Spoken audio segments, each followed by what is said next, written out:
Hyderabad బాగ్లింగంపల్లిలో ఫుట్పాత్లపై ఆక్రమణలను GHMC అధికారులు పోలీసులు తొలగించారు. ఫుట్పాత్లపై అక్రమంగా నిర్మించిన దుకాణాలను ప్రత్యేక డ్రైవ్ నిర్వహించి నేలమట్టం చేశారు.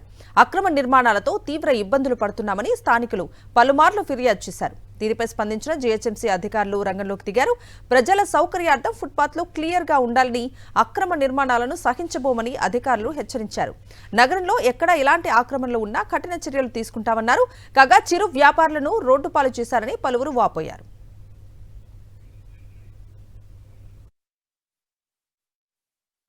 ఈరోజు జీహెచ్ఎంసీ అధికారులు అట్లాగే పోలీసు వాళ్ళు ఫుట్పాత్ల ఆక్రమణ జరిగిందని చెప్పేసి చిన్న వ్యాపారులపైన దౌర్జన్యంగా వాళ్ళ ఉపాధి మీద దాడి జరిగే విధంగా వాళ్ళ ఉపాధి మొత్తం కూల్చేశారు. మీరు పక్షపాతంగా ఎందుకు వ్యవహరిస్తూ ఉన్నారు? కూల్చేస్తే అందరికి ఒకే రకమైన పద్ధతిలో కూల్చేయాలి, లేకపోతే అందరికి ఒకే పద్ధతిలో వాళ్ళ పైన ఛాలెంజ్ వేస్తారా? ఏదో రకంగా వాళ్ళ మీద సెట్ బ్యాక్ వచ్చి ఇడిచే విధంగా వాళ్ళ ప్రయత్నాలు చేయాలి తప్ప ఈ రకంగా ఆక్రమణలు జరిగినాయని చెప్పేసి చిన్న ఉపాధి పైన దాడి చేయడం అనేది ఇది కరెక్ట్ కాదు.